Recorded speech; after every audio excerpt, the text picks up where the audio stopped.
নবী আমার ডাক দিয়া কয়, জগৎবাসী রে, খাতুনে জান্নাত ফাতেমা আমি নবীর সামনে আইসা আমি নবীরে প্রশ্ন করে, ইয়া রাসূলুল্লাহ, ইয়া হাবিবাল্লাহ, নবী গো, আপনি দয়াল নবীকে আমি অন্য সময় দেখি হযরত ইমাম হাসান আর ইমাম হুসাইনকে আপনি নবীজি কপাল মুবারকের মধ্যে চুমা দেন, আপনি নবীজি ওনাদের ঠোঁট মুবারকে চুমা দেন, ওনাদের গাল মুবারকে চুমা দেন, বুক মুবারকে চুমা দেন।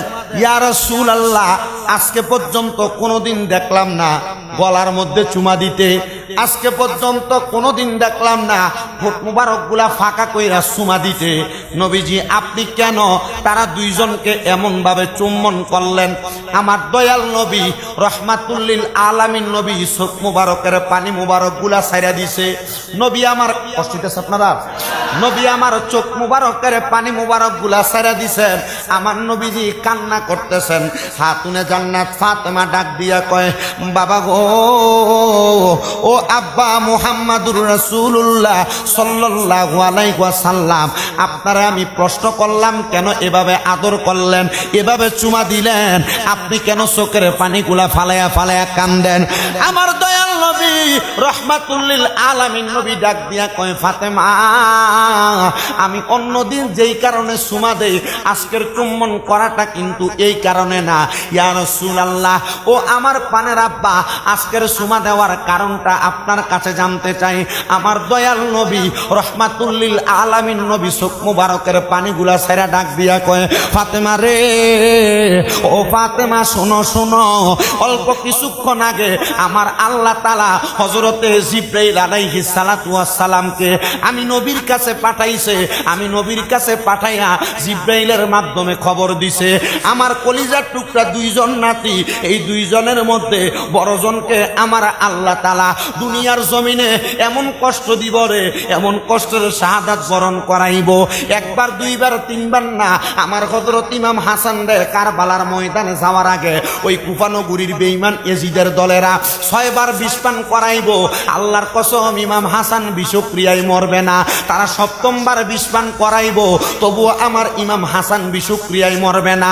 ফাতেমা যেন বিষ যেন হযরত ইমাম হাসান রে মারতে না পারে, এই জন্য আমি দয়াল নবী হযরত ইমাম হাসানের ঠোঁট মুবারকে চুমা খাইতে থাকি। ফাতেমা একটা ডাক দিয়া কয়, নবী গো,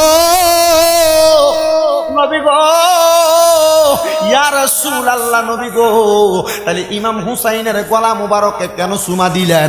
আমার দয়াল নবী কান্দে আর ডাক দিয়া কয়, ফাতেমা, একদিন আমি নবী এই দুনিয়ার জমিনে থাকবো না, আমি দয়াল নবী এই দুনিয়া থেকে রওজা মুবারকে চলে যাইব। ওই রওজা মুবারকের মধ্যে যে আমি নবী চলে যাইব, যাওয়ার পরে আমি নবীর উম্মত দাবি করব, শরীরে পাঞ্জাবি থাকবো, মাথায় পাগড়ি থাকবো, মুখের মধ্যে দাড়ি থাকবো, তারাও আমি নবীর উম্মত দাবি করব, তারাও নামাজ পড়ব। ইয়া রাসূলুল্লাহ, ইয়া হাবিবাল্লাহ, নবী গো, তারা নামাজ পড়ব, এদের কথা কেন বলতেছেন? আমার নবী কয়, এদের মাথার মধ্যে পাগড়ি, মুখের মধ্যে দাড়ি, শরীরের মধ্যে সুন্দর পাঞ্জাবি, কিন্তু কারবালার ময়দানে আমি নবীর মসনদ দ্বারা দখল করবার লাগা এরা আমার নাতি ইমাম হুসাইনের গলা মুবারকের মধ্যে ছুরি চালাইব। এটা আর কেউ না রে ফাতেমা, এটা হইল দুষ্ট ইয়াজিদ। ইয়া রাসূলুল্লাহ, দুষ্ট ইয়াজিদের পরিচয় জানতে চাই? আমার নবীর সাহাবায়ে কেরাম দুষ্ট ইয়াজিদের পরিচয় দেয়। ইয়াজিদের 1 নাম্বার খারাপ চরিত্র হইল, ইয়াজিদ ছিল 1 নাম্বার নারী লুবি লুচ্ছা মানুষ, 2 নাম্বার ইয়াজিদ ছিল মদপান করনেওয়ালা, 3 নাম্বার ইয়াজিদের স্বভাব ছিল ইয়াজিদ আল্লাহর নবীর বংশধররে ভালোবাসতেন না, আল্লাহর নবীর বংশধররে মুহাব্বত করতেন না। ইয়াজিদ কি করছে জানেননি রে বাবা? এই ইয়াজিদ আমার নবী যখন দুনিয়া থেকে রওজা মুবারকে চলে গেছে, ইমাম হুসাইন রাদিয়াল্লাহু তাআলা আনহুরে শাহাদাত করার আগে ইয়াজিদ মদিনা শরীফের ভিতরে গরু ছাগল বাইন্ধা রাখছে। গরু ছাগল মদিনার মধ্যে 3 দিন প্রস্রাব পায়খানা করছে। এই 3 দিন মদিনার মধ্যে 1 ওয়াক্ত নামাজও হয় নাই। ইয়াজিদের এমন দুশ্চরিত্র ছিল। ইয়াজিদ ঘোষণা করছে, হে আমার বংশের লোকেরা, ইয়াজিদের সৈন্যবাহিনীরা, তোমরা আমার যারা অনুসরণ করো, আমার এলাকার মধ্যে যত মহিলা আছে, তোমরা মহিলাদেরকে গণধর্ষণ করতে পারো, এদের সঙ্গে মেলা মেলামেশা করতে পারো। বিয়া ছাড়া কোনো মহিলার সঙ্গে মেলামেশা করলে এটারে বালাকাম কয় না, এটারে ধর্ষণ বলে, এটারে জিনা বলে। ইয়াজিদের স্বভাব ছিল জিনাখুরি করা, খারাপ কর্মকাণ্ড করা। ইয়াজিদ এমন খারাপ কর্মকাণ্ডগুলা করত, তবুও বাংলার সমাজের মধ্যে অনেক মানুষ ইয়াজিদের প্রশংসা করে। ইয়াজিদের নামের আগে হযরত লাগায়, ইয়াজিদের নামের পরে রহমতুল্লাহ আলাই লাগায়। না না না, ইয়াজিদের আরো কয়েকটা কুকর্ম শুনেন। নবীর নাতি ইমাম হুসাইনের গলা মুবারকে যারা ছুরি চালাইছে, ওই ইয়াজিদের দলের মধ্যে একজন না, দুইজন না, তিনজন না, 7,000 হাফেজে কোরআন ছিল। কয় হাজার? 7,000 হাফেজে কোরআন ছিল। 300 জন মুফতি ছিল, বর্ণনায় 1000 মুফতি ছিল। ওই মুফতি সহ 7,000 কোরআনে হাফেজ মিলা নবীর নাতি ইমাম হুসাইনের গলা মুবারকে ছুরি চালাইছে। এই বর্ণনা দিয়া কি বুঝলেন? কোরআনে হাফেজ দেখলে পাগল হওয়া যাবে না, মুফতি দেখলে পাগল হওয়া যাবে না, মাওলানা দেখলে পাগল হওয়া যাবে না। দেখতে হবে এটার মধ্যে আল্লাহ এবং রাসূল নবীর বংশের মোহাব্বত আসেনি। ওমা, কথা বুঝতে পারছেন? দাড়ি দেখলে পাগল হবেন না, পাঞ্জাবি পাগড়ি টুপি দেখলে পাগল হবেন না। দেখবেন আল্লাহ নবীর মুহাব্বত কত, কারণ আমার আল্লাহ তাআলা মুহাব্বতের কারণে বান্দাকে ক্ষমা করবেন, মাফ করবেন। কথা বুঝতে পারছেন?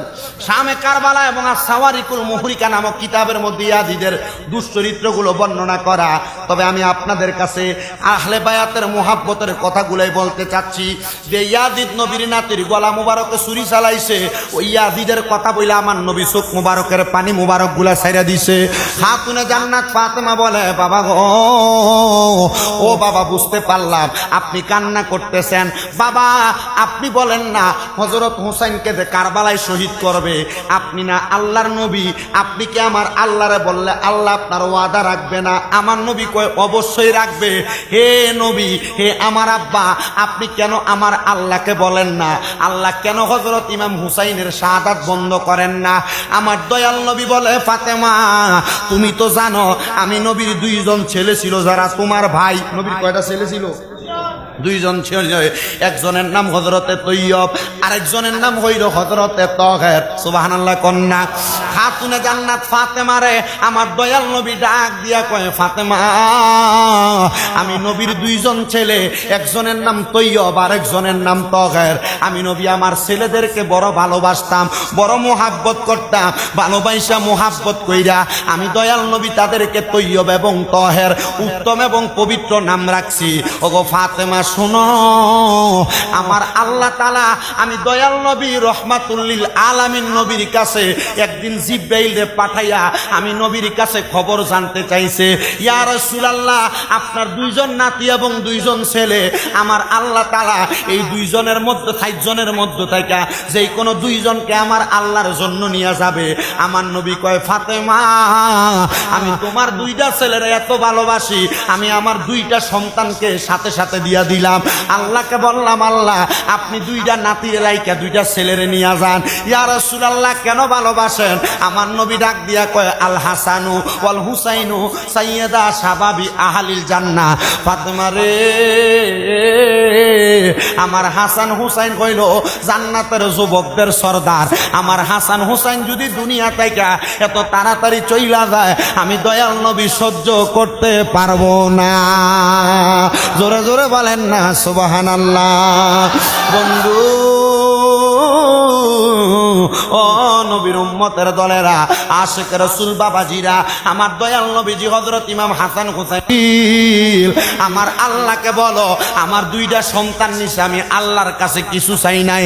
আমার আল্লাহকে বলো, আমার কলিজার টুকরা 2টা নাতিরে যে নিয়ে যাবে, আমার আল্লাহ আমি নবীর জন্য কি রাখছে, আমি নবীরে কি দিব? জিবরাইল আমার আল্লাহর কাছে ডাক দিয়া কয়, মাবুদ, আমার নবী ডাক দিয়া বলছে তার নাতিরে নেওয়ার জন্য আপনি নবীরে কি প্রদান করবেন? আমার দয়াল নবীকে আমার আল্লাহর পক্ষ থেকে জিবরাইল দিয়া খবর পাঠায়, ইয়া রাসূলুল্লাহ, ইয়া হাবিবাল্লাহ, নবী গো, আমার আল্লাহ খবর পাঠাইছে আপনি নবী কি চান? আপনার হাসান হুসাইনের শাহাদাতের বিনিময়। আমার দয়াল নবী জিবরাইলরে ডাক দিয়া কয়, ও জিবরাইল, আমি আমার আল্লাহর কাছে চাই আমার হুসাইন পাকের শাহাদাতের বিনিময় আমার আল্লাহ যেন আমি নবীর গুনাহগার উম্মতরে মাফ কইরা দেয়। নবী চাইছে নবীর নাতিদের শাহাদাতের বিনিময় উম্মতরে মাফ করে দেয়। তারা কোন নাতি? আমার দয়াল নবী কোন নাতি এদের পরিচয় দিচ্ছে? আমার নবীজি এই নাতি এবং নবীর কন্যা মা ফাতেমা তু জোহরার নিছেন একসাথে শীতের সময় একবারে সকালবেলা। নবীজির নাতি